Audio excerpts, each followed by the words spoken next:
The bright morning sun shone over New York as crowds gathered in Times Square. Giant screens displayed the same image worldwide, an alien ship hovering above the United Nations headquarters. After decades of wondering if we were alone in the universe, humanity finally had its answer. President Lee stood at the podium flanked by world leaders. Their faces showed a mixture of awe and concern as they prepared to greet the representatives of the Galactic Hegemony, an alliance of over 300 advanced alien civilizations. "This is a historic day for Earth," President Lee announced, her voice steady despite the gravity of the moment. "We welcome our visitors from the stars with open arms and open minds." The sleek silver ship descended gracefully. Everyone held their breath as the hatch opened with a hiss of pressurized air. High Commander Day stepped out, tall and imposing, with blue-tinted skin and eyes that seemed to take in everything at once. Cameras flashed as Day approached the podium. For a moment, hope filled the air. Maybe this would be the beginning of a new era for humanity, technological advancement, space exploration, and peace.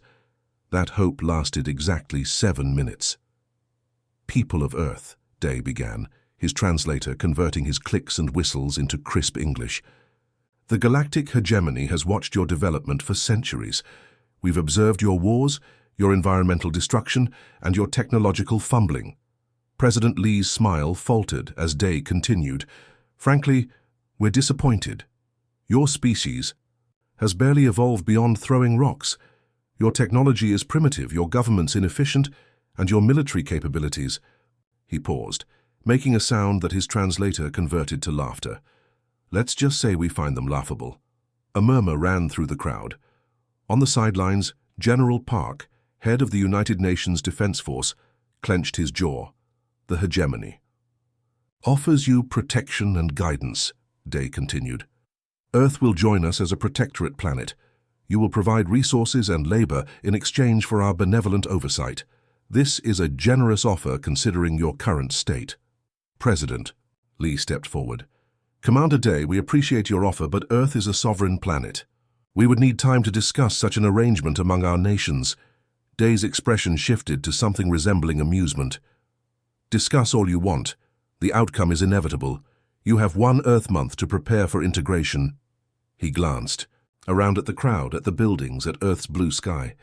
"Perhaps in a few thousand years, you'll evolve enough to sit at the table with advanced species." As Dee returned to his ship, silence fell over Times Square. Billions watching worldwide felt the same mixture of anger, humiliation, and fear.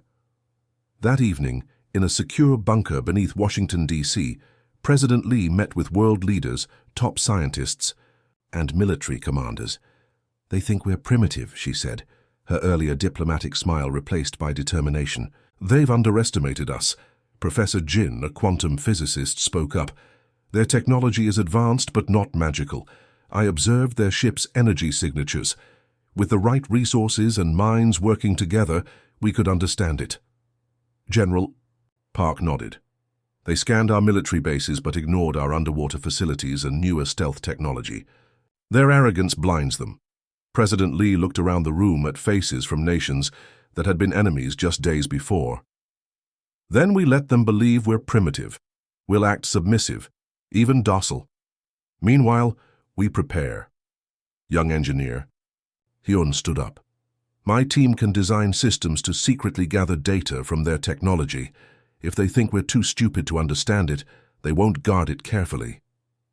For the first time that day, a glimmer of hope appeared in the room. Not the naive hope of peaceful first contact, but the determined hope of a species that refused to be conquered. Over the next week, as hegemony ships positioned themselves around Earth, something unprecedented happened. Nations that had been rivals for centuries began sharing intelligence. Scientists who had competed for grants now collaborated in secret bunkers. Military strategies were unified under a single banner: Earth's survival. When Commander Day returned for Earth's answer 1 month later, President Lee stood before him with downcast eyes. "The nations of Earth accept the hegemony's generous offer," she said, her voice deliberately meek. "We recognize our primitive status and welcome your guidance." Day smiled, satisfied. "A wise decision. Integration begins immediately." Your resources will serve a greater purpose within our empire. As alien administrators began establishing bases across Earth, Commander Day addressed the galaxy via transmission. Earth has been added to our territories without resistance. These humans know their place. Barely evolved primates grateful for our attention. What Day didn't see was the fire in human eyes when his back was turned. He didn't notice how carefully humans observed alien technology. He didn't realize that when human workers appeared clumsy and broke alien equipment, they were actually collecting samples for research. Beneath the appearance of submission, humanity was uniting like never before.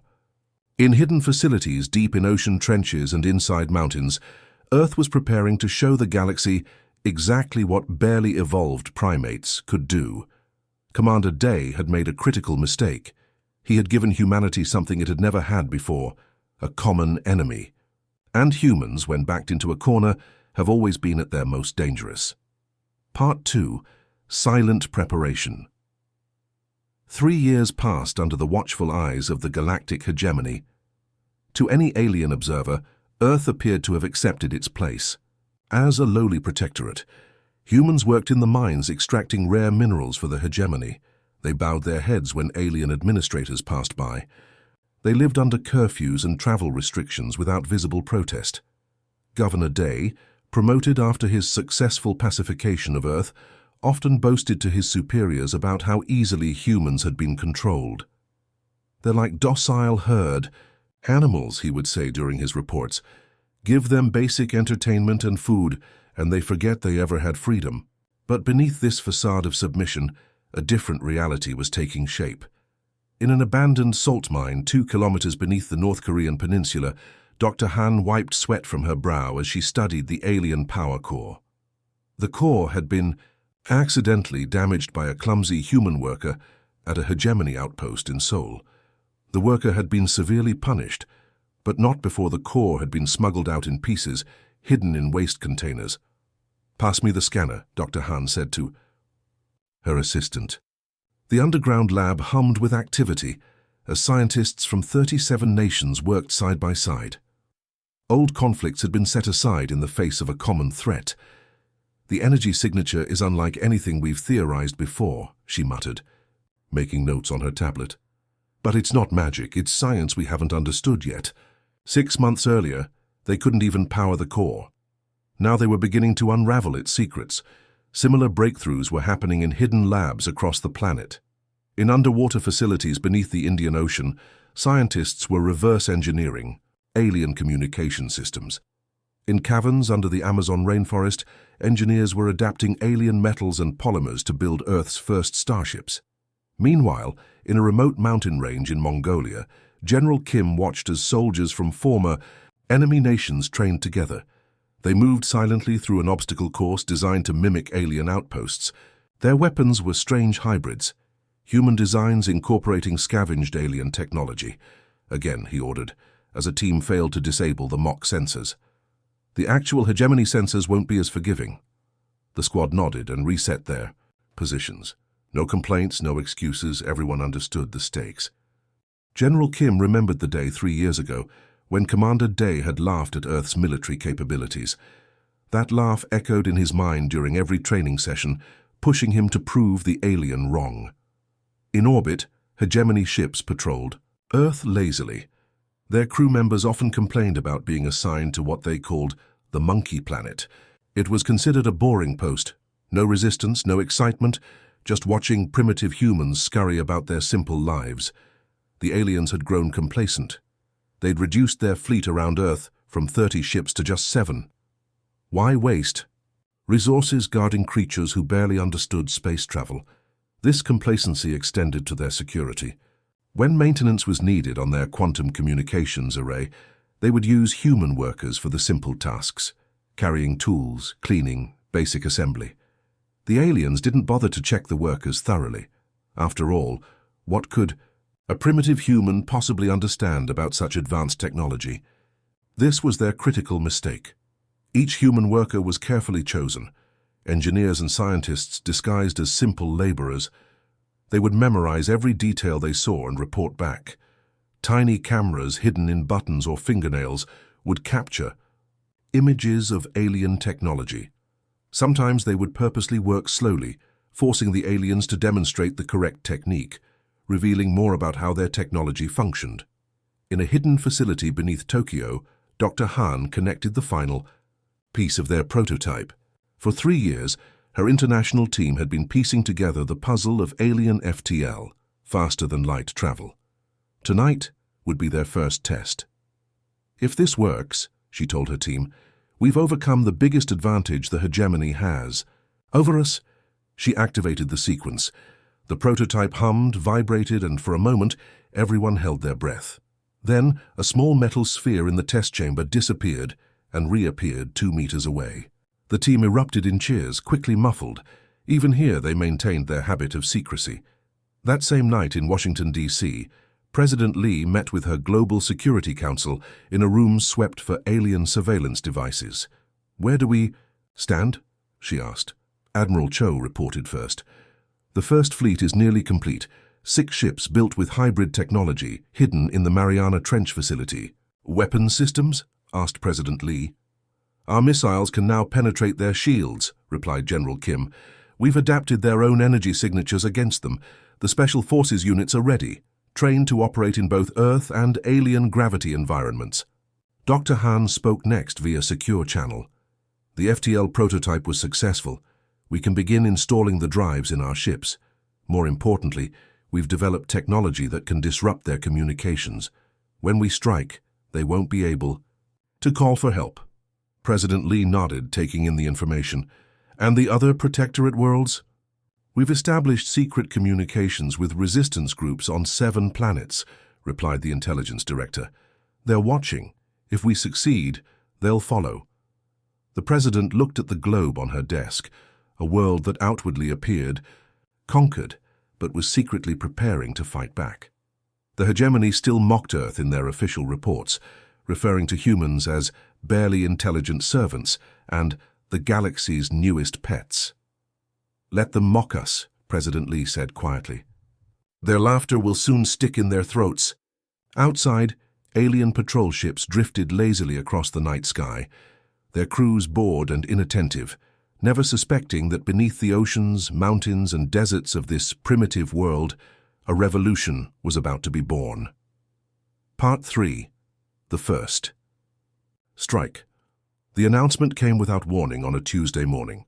Governor Day's face appeared on screens worldwide as he outlined the hegemony's new education initiative.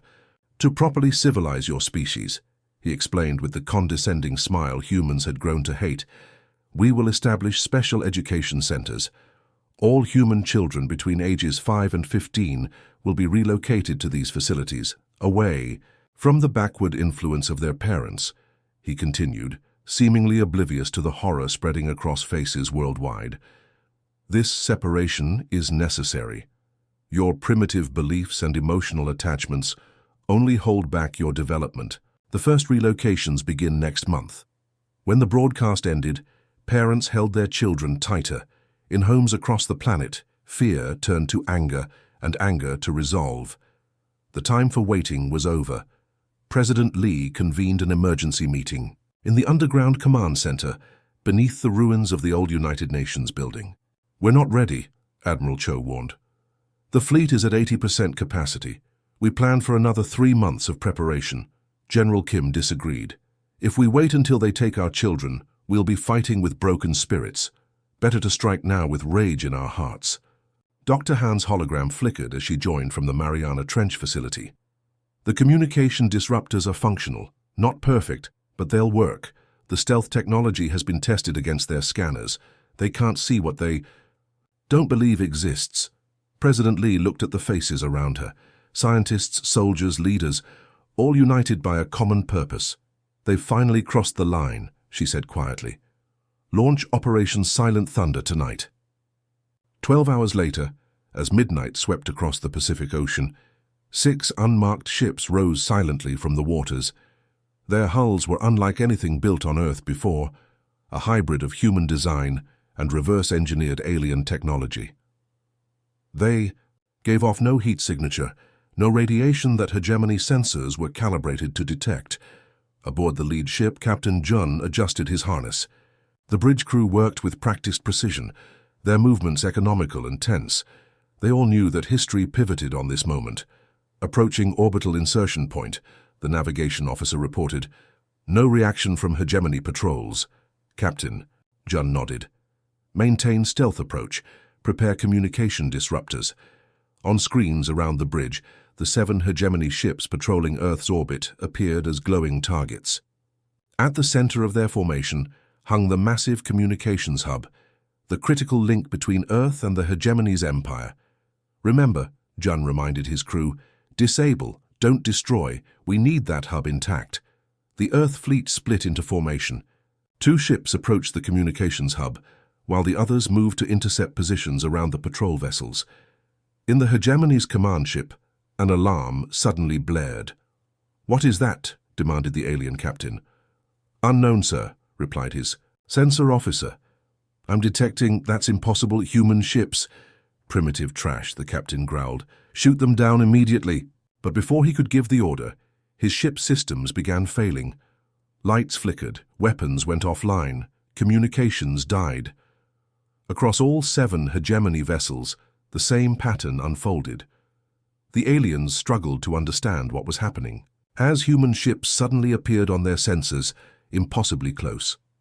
On Earth's surface, in the governor's luxurious compound, Day awoke to darkness. The constant hum of power had gone silent.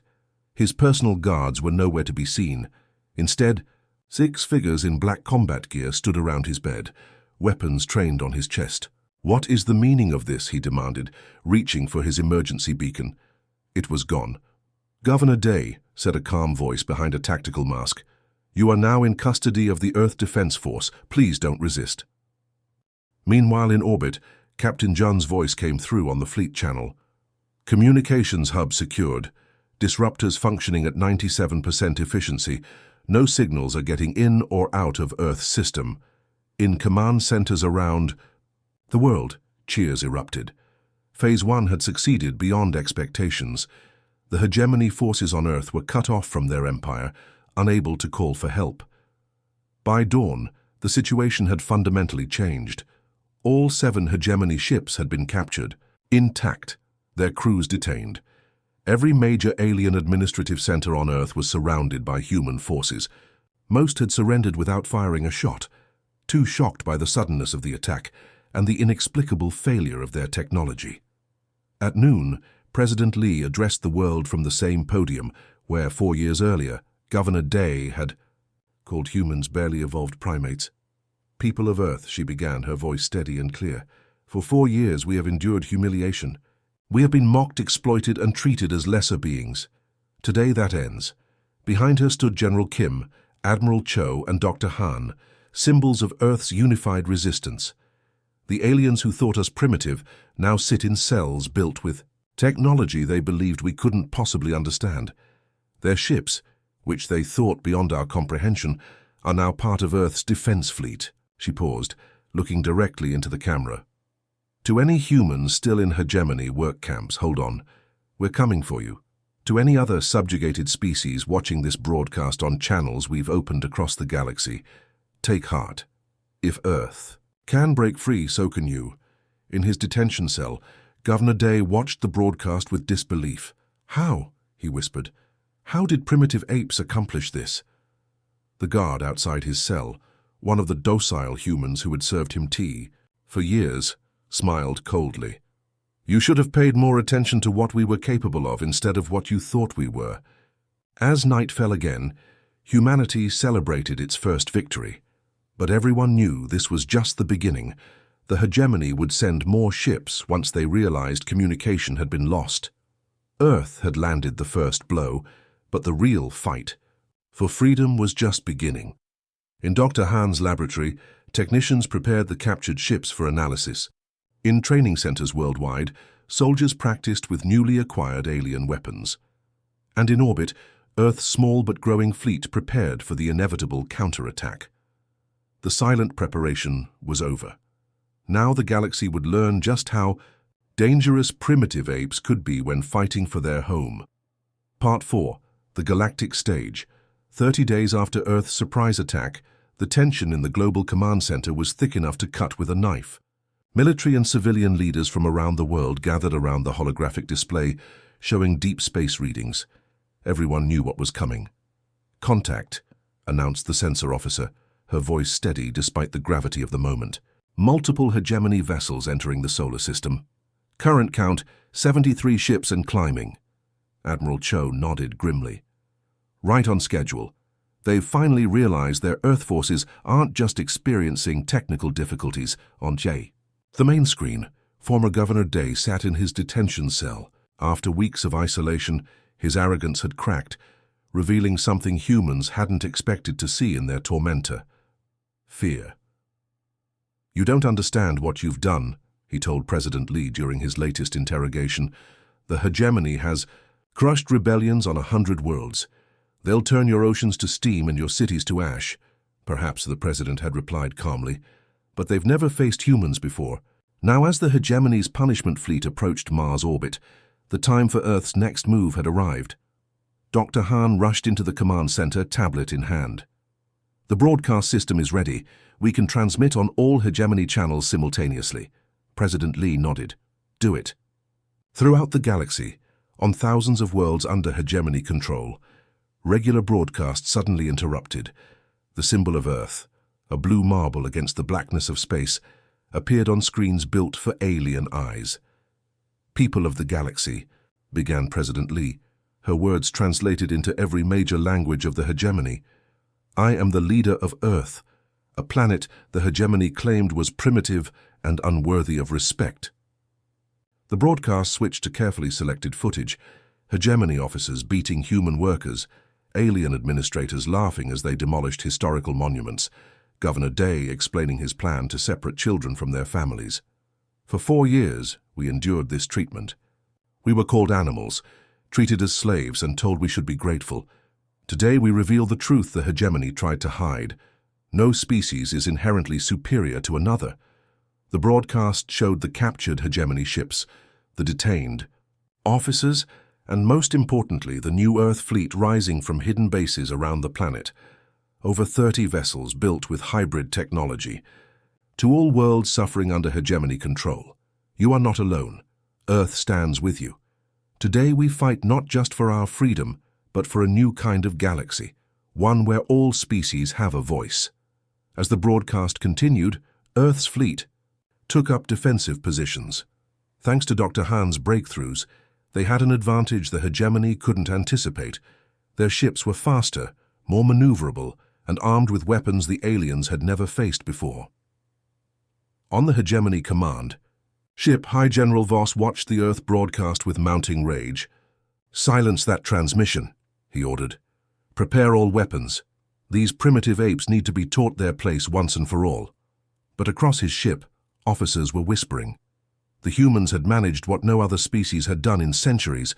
They had bloodlessly captured hegemony forces and were now broadcasting proof of the Empire's cruelty to the entire galaxy. "Sir," reported his communications officer, "we're detecting uprisings on 7 protectorate worlds. The broadcast is causing problems." "I don't care about problems," Voss shouted. "I care about crushing this rebellion now. All ships, advance." On Earth, the hegemony fleet moved forward in a standard attack formation, a tactic unchanged for 300 years because no one had ever successfully challenged it.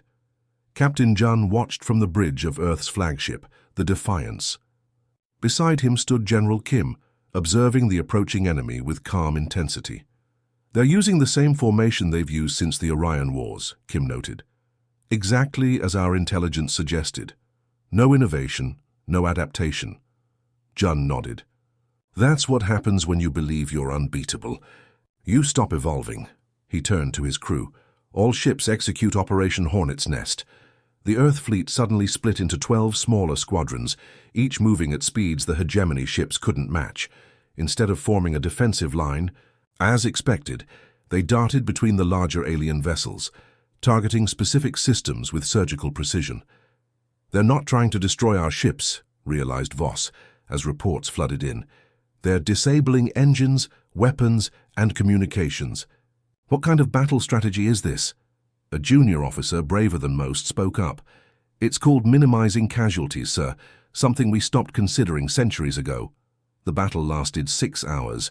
When it ended, 42 hegemony ships were adrift in space, their crews alive but their vessels disabled.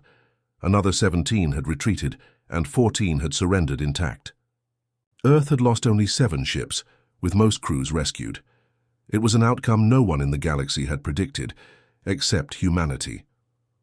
As Voss was brought aboard the Defiance as a prisoner, he finally asked the question that every hegemony officer wanted answered: how?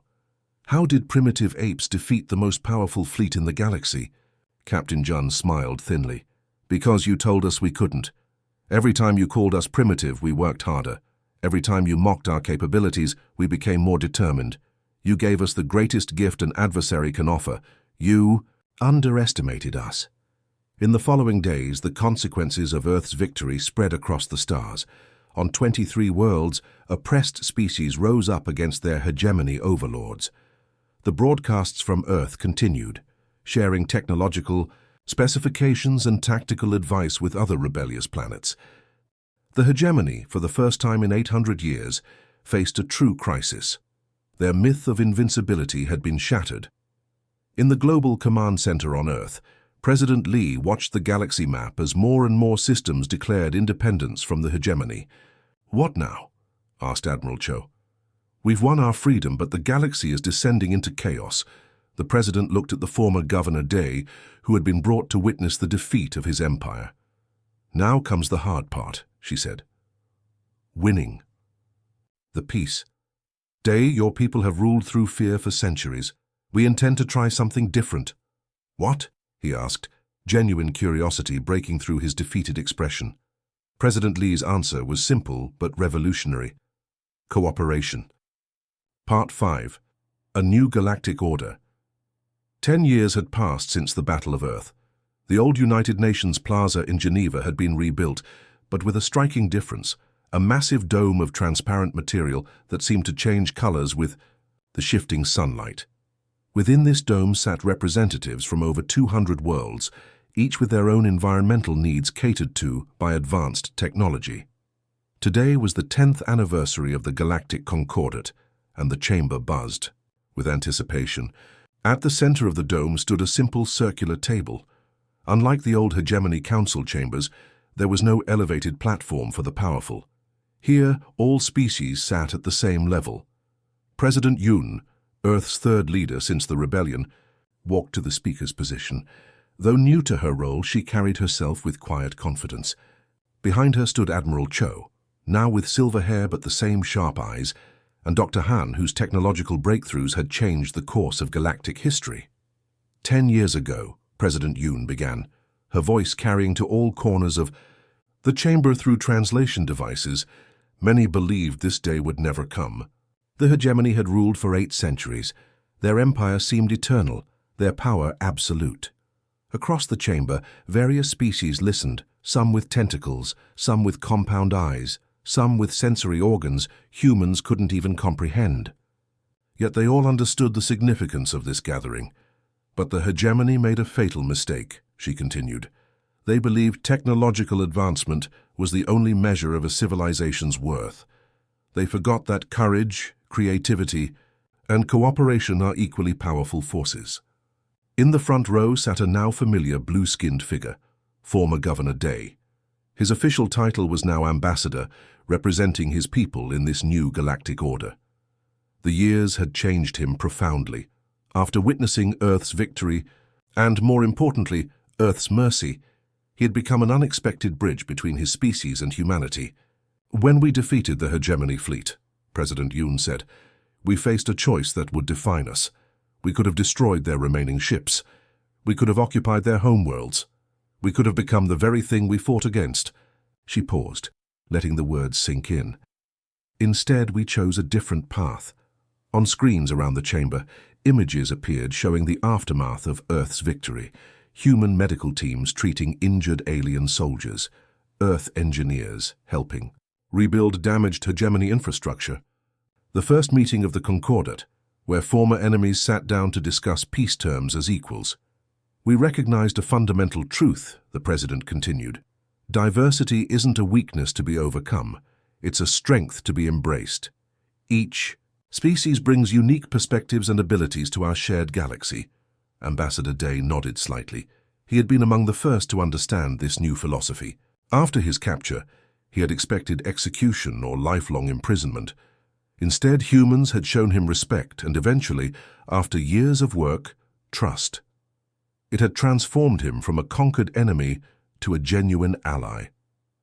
In the decades since the rebellion, the galaxy had changed dramatically. The hegemony's rigid hierarchy had been replaced by the Concordate's cooperative structure. Technology sharing had accelerated development across all member worlds. Trade flourished between species that once never communicated. Earth's educational approach has now been adopted by 79 worlds, President Yoon noted with pride. Our emphasis on critical thinking, creativity, and questioning assumptions has changed how the next generation views the universe. This was perhaps humanity's most surprising contribution. The species that the hegemony had dismissed as primitive apes had introduced teaching methods that fostered innovation and problem-solving. Graduates of these new academies were revolutionizing science, art, and governance across the galaxy. After the formal speeches, the reception began. In the garden outside the chamber, representatives mingled freely. Ambassador Day found himself speaking with Dr. Han, whose work he had once dismissed. "I often think about our first meeting," he admitted. "How I laughed at your primitive technology. Now my homeworld uses your FTL drive designs." Dr. Han smiled. "The best ideas often come from unexpected places. That's something we understood that the hegemony didn't." Across the garden, General Kim, now retired, watched young cadets from 30 different worlds training together in a demonstration of cooperative tactics. These were the first graduates of the Concordate Defense Academy, where species learned to work together rather than dominate each other. A small, six-limbed alien child approached the general, looking up with large, compound eyes. "Are you the human who led the rebellion fleet?" the child asked through a translator. Kim nodded kindly. "One of many. It was a team effort. My teacher says that before humans, no one questioned the hegemony," the child continued. "Everyone just accepted their place. Why did humans fight when no one else would?" The general considered the question carefully. "Perhaps because we were new to the galaxy.